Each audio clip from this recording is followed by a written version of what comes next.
Notre sommier. Notre sommier. Donc c'est un Frolic Star Mobile. On a vu ça au salon du VDL. C'était chez qui? Chez Narbonne Accessoires. Narbonne Accessoires. Ouais. Chez Narbonne Accessoires. Et du coup on a testé, on a trouvé vraiment qu'il y avait une différence, que c'était agréable quand on se couchait. Donc on va mettre ça dans le camion. Donc c'est parti pour le montage. Enfin, on a testé, on s'est juste allongé au salon Oui. dessus. On a vu une différence entre le sommier à latte qu'il y avait en dessous et ce sommier-là qu'ils ont rajouté par-dessus. Donc, on a pris ça. Ça va permettre de surélever. Après, il y a des trucs comme ça qui se rajoutent et qu'on vient foutre ici. Et donc, ça surélève le matelas quand même de cette hauteur-là. Je sais pas si j'ai mon mètre ici. Hop, je vais vous dire ça tout de suite.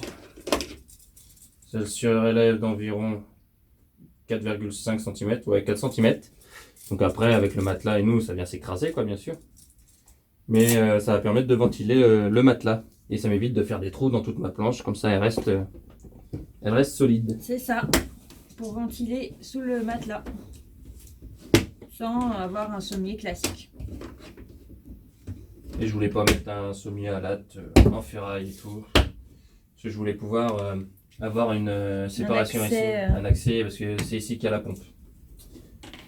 Un accès au cuve d'eau et à la pompe. Il y a 3 trous différents pour en fait la taille du sommier. Si on veut écartement étroit, moyen et large. Et ça joue en fait si on veut un matelas plutôt... un renfort plutôt ferme ou plutôt moelleux. Et ça joue aussi sur la longueur du lit. Donc nous c'est un 140 par 190. Et ça peut aller jusque 2,81 m. Et bah, c'est des lots pour des lits une personne. On peut les relier pour faire 2 personnes. Donc c'est deux cartons qu'on a achetés pour notre lit. Et du coup en lit une personne ça fait en plus large 83,5. Et au plus petit 71,5. Et au plus petit 175.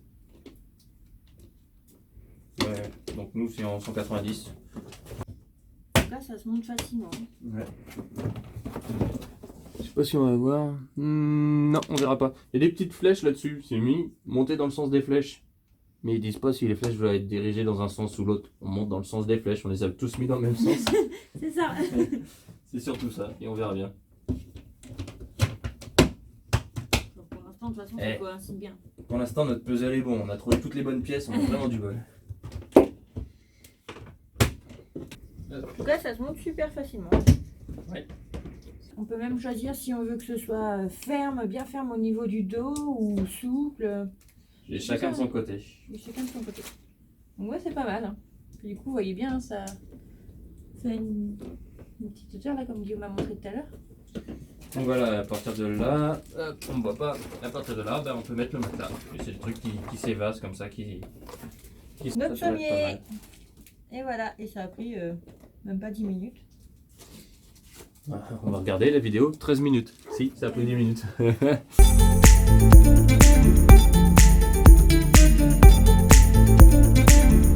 Coucou tout le monde, aujourd'hui je vais vous parler de la chambre. Donc voilà notre chambre avec notre lit terminé. Donc petit rappel, sous le lit les cuves d'eau de 600 litres. Donc en fait le lit a été construit autour de ces cuves d'eau. Donc ça fait une belle hauteur, il faut que je mesure pour vous dire combien exactement parce que les cuves d'eau plus le petit sommier et le matelas ça fait une belle hauteur. De ce côté aussi il y a le surpresseur. Donc voilà, on viendra mettre une petite porte je pense après parce que quand il se met en route il fait un peu de bruit.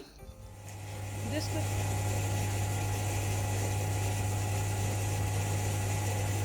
Quand tu es en train de te filmer et que le surpresseur se met en route. Quand il se met en route il fait un peu de bruit. De ce côté il y a des meubles qui étaient présents dans le camion qu'on a réintégrés sous le lit. Là c'est la partie à Guillaume, ce sera pour ranger ses outils. Vous voyez il n'y a pas beaucoup de profondeur. Mais c'est juste pour ses outils donc ça va. De ce côté, il y a une cloison, c'est pour séparer notre chambre de celle du petit. Bon, elle n'est pas terminée, il y a encore des choses à faire. Contre le mur, on a mis du liège pour isoler. Donc voilà un peu le rendu.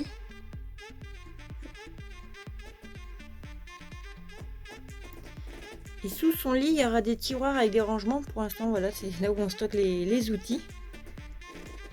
De ce côté, on a fait une ouverture, c'est pour que de notre lit, on puisse voir si tout va bien de son côté. Voilà. Je pense que plus tard, on viendra mettre un petit rideau ou une petite porte coulissante. De ce côté du lit, on a également réintégré les meubles qu'il y avait dans le camion. Donc voilà. Hop. Et là, par contre, il y a plus de profondeur puisque ce sera pour ranger mes vêtements. Et donc moi, j'ai toute cette partie-là. En espérant que ça suffise. Et là, on a gardé le meuble qui était déjà d'origine. Là, ce sera pour ranger les vêtements. Ouais, ranger les vêtements du petit. Hop. Donc voilà. Là-bas, il y a la clim qui était d'origine, qu'on a laissée. Franchement, super pratique l'été. Là-bas, la cloison est terminée, mais ça, vous allez le voir dans un instant avec Guillaume. Là, les meubles d'origine aussi, donc on viendra customiser plus tard. Hein. C'est pas la priorité. Et là, de ce côté, donc, le petit couloir entre le lit et le mur. Et là, on voit, il y a les cuves d'eau. Donc là aussi, on voit, il y a l'ancienne cloison qui est présente. Et je pense, du coup, on va venir faire des étagères tout du long. Pour pas perdre de place, en fait. Hein. Parce qu'il y a un peu de profondeur, donc suffisamment pour faire des petites étagères. Comme ce qu'a fait Guillaume de l'autre côté, je vais vous montrer. Hop, voilà. Parce que là aussi, il y avait l'ancienne... un bout de l'ancienne cloison présente, donc du coup il en a profité pour faire du rangement. Bon, pour l'instant pareil, hein, c'est que des outils. En hauteur, ça fait...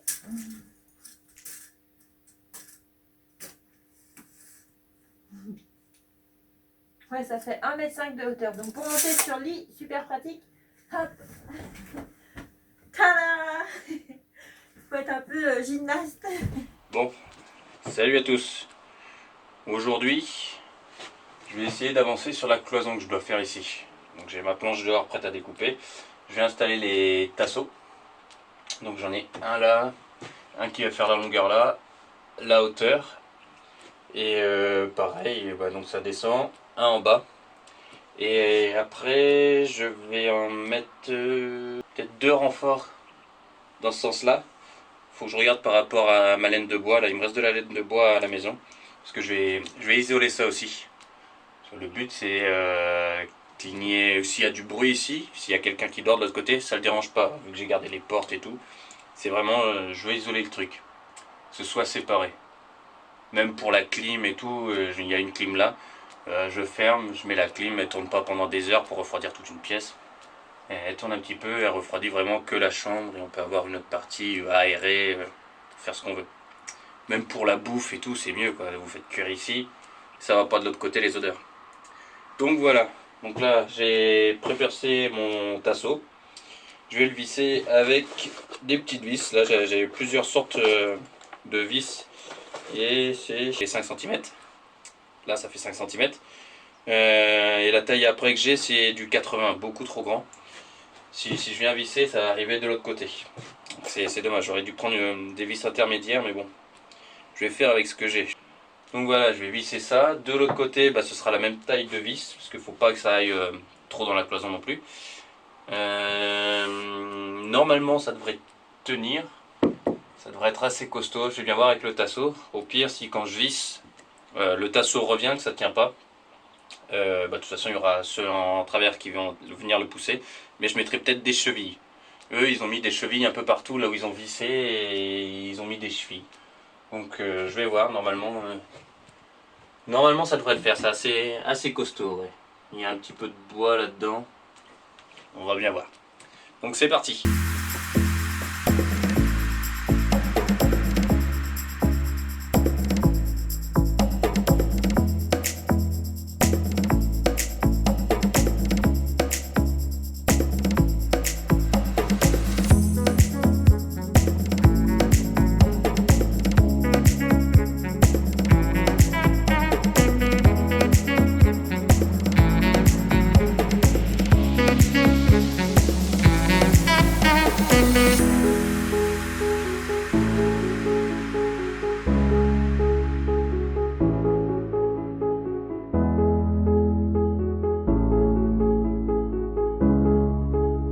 voulais vous montrer un truc aussi que je vais faire. Ici, il va y avoir le poêle à bois. Donc là, ça sera la partie chambre, je cloisonne. Cette partie-là est un peu plus épaisse. Là, j'ai laissé un peu plus de marge. Ouais, c'est ça. J'ai 2 cm, un peu plus de 2 cm. Faut que je mesure l'épaisseur, mais je crois que c'est 5 mm. 5 ou 6 mm les cloisons par chaleur qui se vendent en magasin. Et du coup, ici, je vais venir cloisonner avec un contreplaqué. Je vais voir ce qu'il y a, peut-être du 15 ou peut-être du 10 mm. Et après, je vais recouvrir toute cette partie-là, toute la hauteur. Je ne vais pas m'emmerder, je vais faire toute la hauteur, tant qu'à faire, de plaques par chaleur. Comme ça évitera que ça chauffe trop de ce côté-là. Il va quand même y avoir de la laine de bois. Donc c'est pour ça qu'ici, c'est un peu plus large. Je pense que ça peut être une bonne idée. Les pare-chaleurs ont l'air d'être pas trop mal. Je vais en mettre partout aussi. Je vais en mettre entre le lave-linge, la gazinière. Enfin, de chaque côté de la gazinière, je vais en mettre aussi des pare-chaleurs. Et on ne devrait pas être trop mal. Je pense que ça peut être une bonne idée pour cette partie-là. En bas, on s'en fout, mais toute la partie haute, on pare-chaleur. Mais il faut que je mesure tout ça, il faut que je me renseigne encore. Bon, voici l'avancée des travaux. Donc, là-haut, vous voyez, j'ai rajouté les tasseaux pour pouvoir visser ma planche. Les tasseaux en travers aussi pour maintenir. Donc, la partie là et la partie en bas seront isolées en laine de bois. La partie en haut, il faut que je redécoupe des tasseaux et que je fasse ça au plus propre possible. Mais ça va être pas facile, il va falloir vraiment que je me démerde là-dessus. Du coup, je vais vous montrer de l'autre côté ce que ça rend. Donc voilà le rendu de l'autre côté.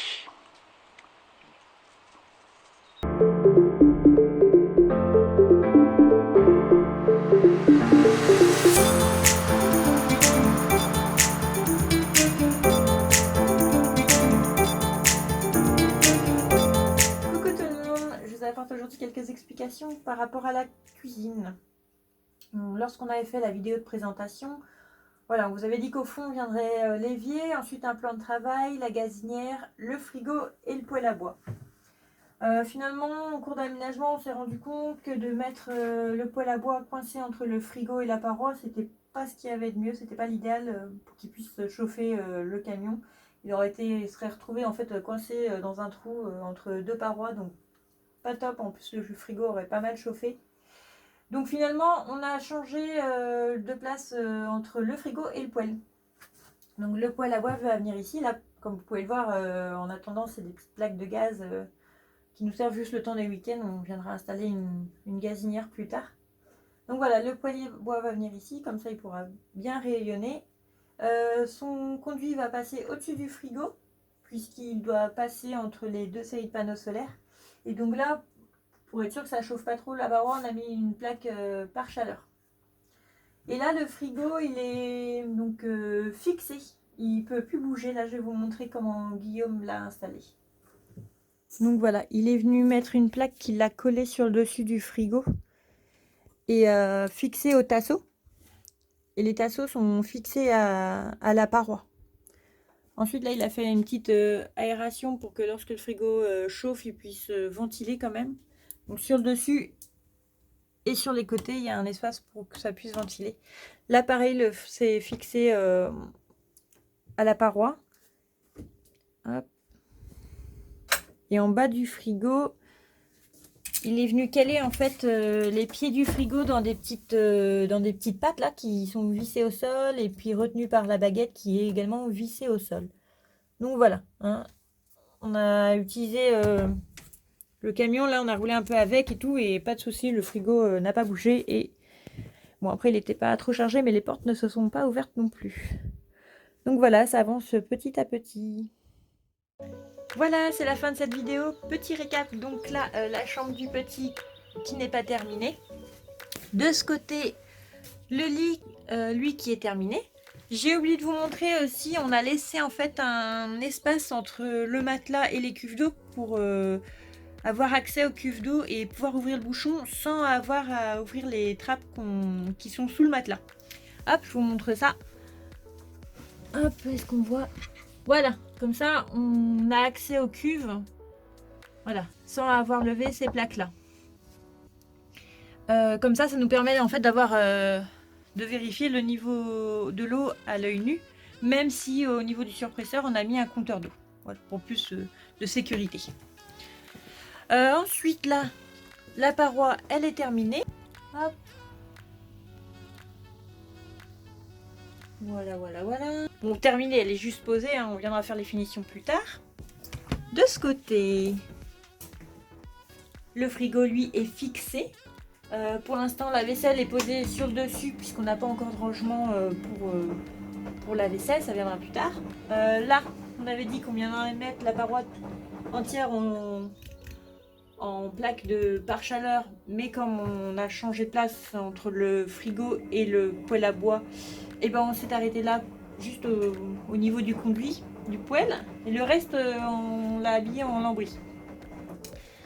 Là, notre cuisine avec juste les plaques de gaz qui nous dépannent bien juste le temps des week-ends et des vacances. Pareil, on réutilise les meubles qu'il y avait dans le camion pour mettre nos ustensiles de cuisine. Là, le petit sèche-vaisselle. On aime bien nous les systèmes D, hein, vous voyez. C'est juste scotché. Et ben n'empêche que ça tient. Ça a tenu pendant tout le trajet avec voilà, la vaisselle posée comme ça, c'est pas tombé. Le l'évier, pareil, posé voilà, sur des tasseaux de bois pour que en dessous ça vienne pas écraser tout ce qui est les filtres d'eau et tout. Donc c'est posé un peu à l'arrache, mais ça nous dépanne bien. Voilà, c'est la fin de cette vidéo et je vous dis à très vite pour de nouvelles aventures.